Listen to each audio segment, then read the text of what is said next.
just to get some temperature in it. There's no other reason why I'd be revving it right now.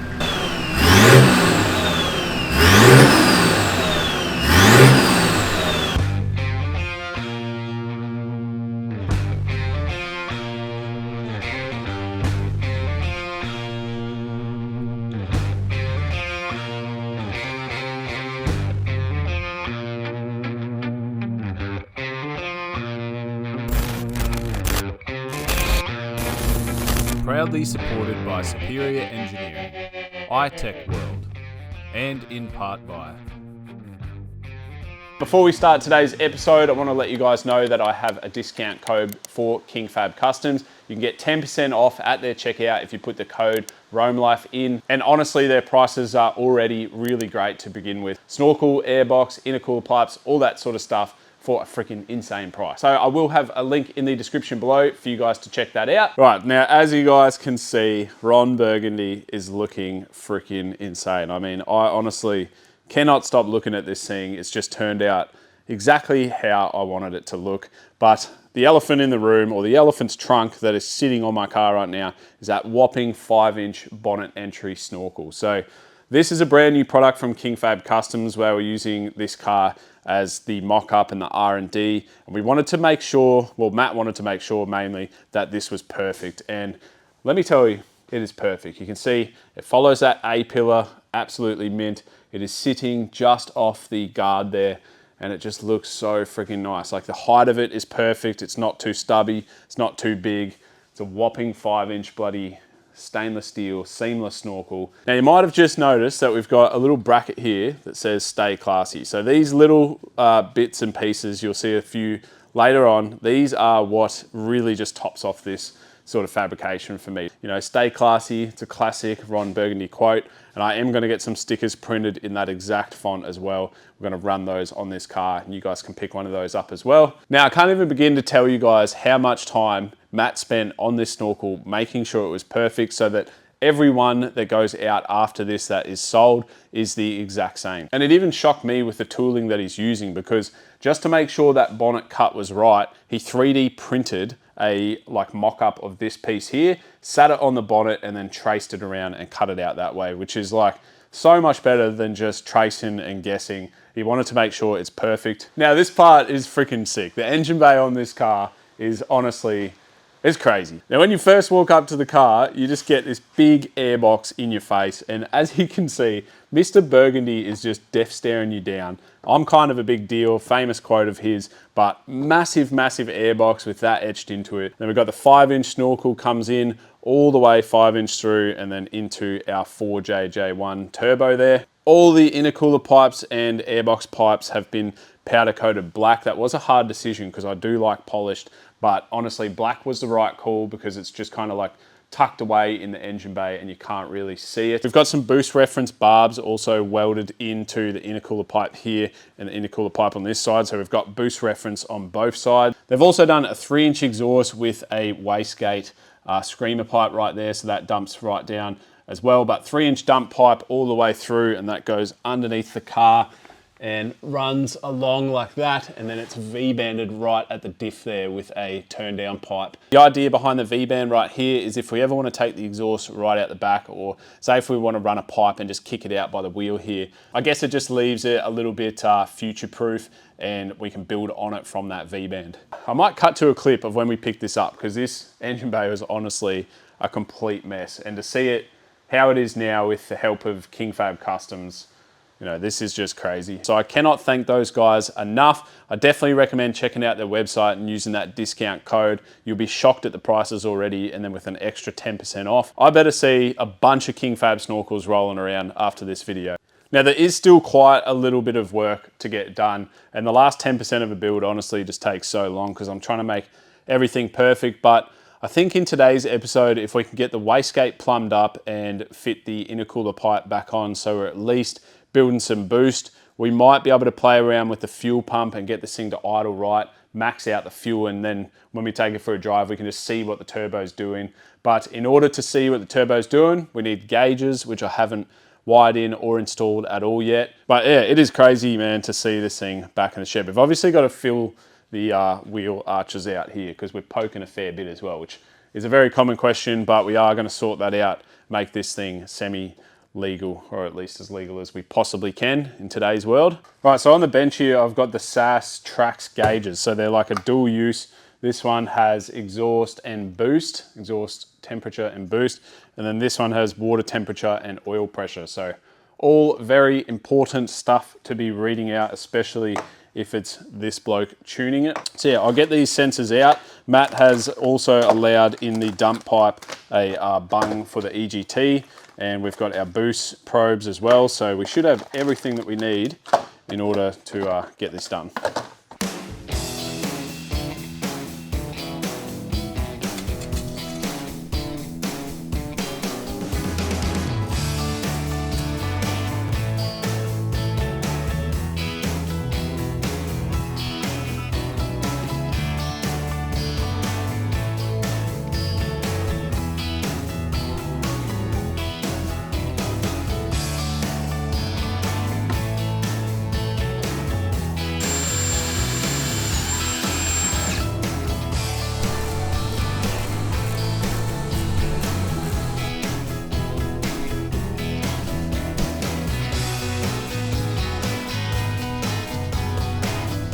Right, I have all of the wiring here. So all I need to do now is tie them together, get them through the firewall like I did with the EGT gauge. Then we can start doing the gauges inside the car, get these hooked up.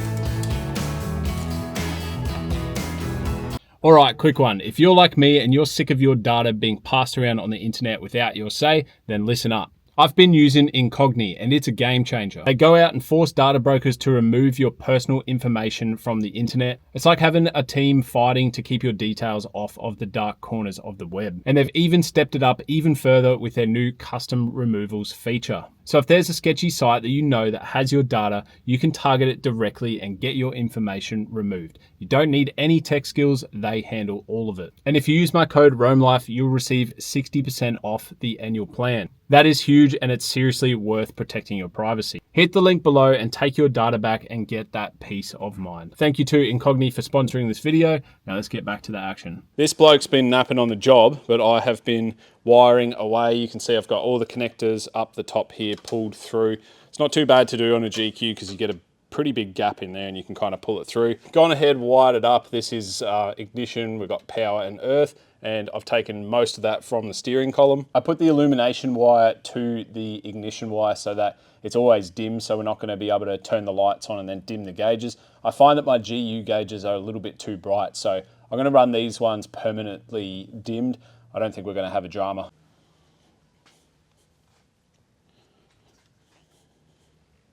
I'm just going to put 1 or 2 rounds of tape around the back end of the gauge just so they're like a snug fit in there. So just thickening that up just that much is going to really help the gauge actually stay in the pillar pod.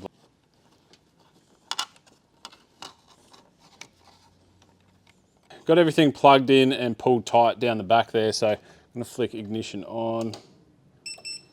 And as you can see, they're both working, but we want to change the colors while we can. That burgundy color, boy. So as you can see, the gauges are all installed and they look really good. And when you turn the key, they turn on like that. So looking really good, stoked with that. And now we can tell exactly what our motor is doing and we can go ahead and tune it. One of the last things left to do before I can properly tune this and take it for a drive is to plumb up the wastegate. But I noticed in the little pipe that Matt made, there's black soot. And I was thinking, I wonder why there's soot in there. Is the gate not staying shut? Is there something wrong with it? But I've done a quick Google and it turns out there is a seat that is meant to go in here, and I can clear as day see that it is missing. Now when I Googled it, I triple checked the box, it wasn't in there. I don't know where it would be if I had it here. It's definitely gone, and unfortunately today is Sunday, which means I'm probably gonna have to wait till tomorrow to at least try and track one down. But how sick is this little pipe that Matt's made? Little oval cut there. Right now, I'm just mixing up some araldite because I'm going to glue the Ronny sign to the tappet cover. Make it look nice and minty fresh. That's the Ronny and the King Fab logo on the tappet cover. Looking freaking mint. There's actually not too much more I can do today till I get that seat for the wastegate. But I'll see you guys tomorrow. Hopefully I can pick one up from Repco, and I'll see you then. I'm just here at Repco in the Falcon, and it turns out the gate that I had probably been swapped out or tampered with at some point, because it looked completely different to this Comp Gate 40. The thread size here was different, which I was confused about, and I did go and buy my own barbs, but now the barbs that are supplied with this thing are going to fit in there.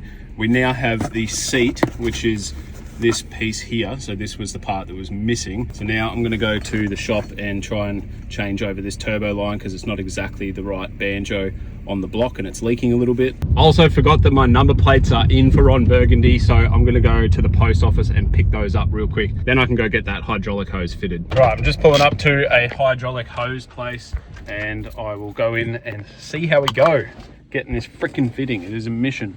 Right, got no luck with those guys. This is definitely a weird thread. It's something that is not 5/16 or anything like that. It's just very close, but it's not quite right. So I'm going to go to a hydraulic hose shop and just get the end cut off and get something that everyone's stock's waged on, so we can get this into the block. They've recommended a place not far from here, so go get that done and we can get back in the shed. All right, I got the hydraulic hose crimped finally, so now it is time to head back to the shed, see if it all works. Now for these plates, I picked the cheapest combination, which is $495. There ain't no way I'm spending over $1,000 on personalized plates. Rome for Ronny Romes, and these things are gonna look sick on the front of this car, like that, just in the black and white, 2 slim versions. So that is the number plates. I was trying to find some more personalized like Ron Burgundy ones, but you know, I'm not spending more than $495 on a set of plates. The government gets enough money. I think we can all agree on that. So I'm going to start fitting up all the turbo lines, get the wastegate fitted up as well. Now the real benefit to doing it this way, it wasn't just leaking, is we can now go straight onto the block where before it was a 90 degree. You guys would have seen I had the line running up through the manifold. That was just because the fitting was on a 90 degree and I could only make it work that way. But now we'll be coming straight out of the block, so I can curl it up and go back into the top of the turbo there.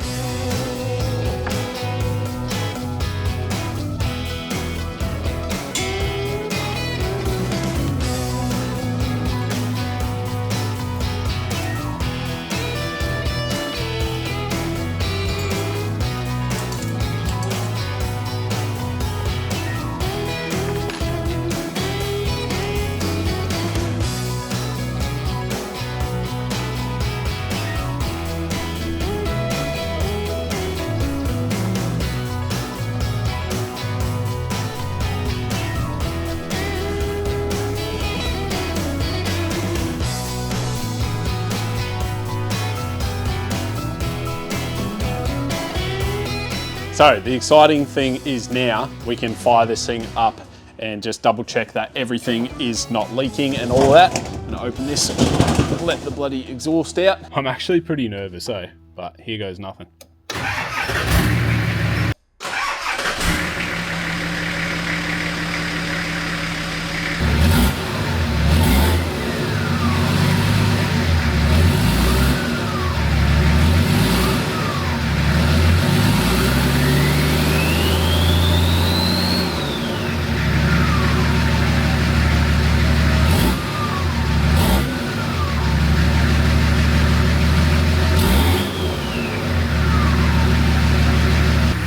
Out the back and see if we can genuinely build up even just 1 PSI boost. That's what I'll be happy with.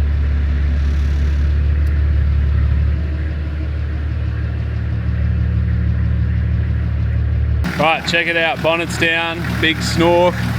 Holy crap, she is looking good. The exhaust is sounding friggin' nice as well.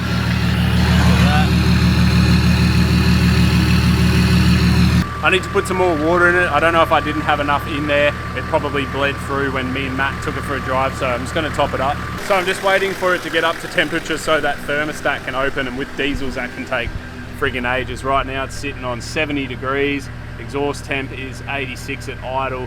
Oil pressure dropped down to 30 because she's getting a bit warm, but you can see it goes up to 60 when you rev it. So in terms of how this thing is acting on the gauges, it is super, super healthy.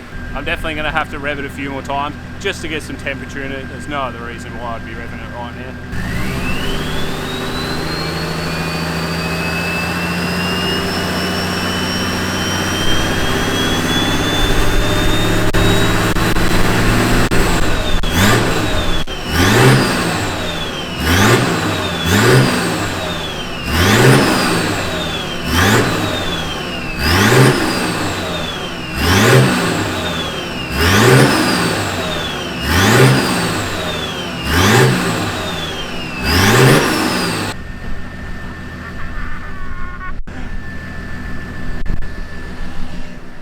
Guys, the whole car is torque steering and it's not even remotely tuned. There's zero fuel in the thing at the moment. Once we turn the fuel up and we just see what sort of boost it sits at, my old GQ was running about 18 pound. It was super happy there. But these silver tops are a little bit stronger, but we're obviously limited to that 10 mil pump. So we're not going to be able to go crazy regardless of what we do. Still, TD42s, man, they're super torquey. So it's going to be sick regardless. Oh, I'm so excited to get this thing on the road. We need to hurry up and finish it. I think next weekend we got to take this thing for a drive. Baby girl love my bop and I like me too. No roof on my top and my babe see through. Hating on the pen, don't stop, they ain't gon' feed you. I've been all on my grind, so why I need you. Baby girl love my bop and I like me too. Right, the thermostat opened at about 74 degrees, 75, something like that. I don't know if that's typically normal for a TD. It kind of seems a little bit early, but either way, thermostat's open, which is great. Everything is flowing. I've topped the water up. I'm now going to bring it back into the shed. We can finish up today's episode, but guys, I am freaking so pumped about this build. So pumped. Today's episode was huge progress on Mr. Burgundy. We got so much further in this ep. We're so freaking close to being on the road. Wanted to quickly say a massive thank you to King Fab Kustoms for supporting us on the builds and just doing a freaking amazing job. I'll have a link in the description below so you guys can check them out if you want a snorkel, airbox, that sort of stuff. And don't forget, I got a 10% off discount code, which is massive. So you guys can chuck that in at the checkout and save some money. I'm gonna go inside, write a parts list of everything that we need to get done, and I'm gonna get it done in the next episode. Thanks so much for watching. I'll catch you guys then. Ay.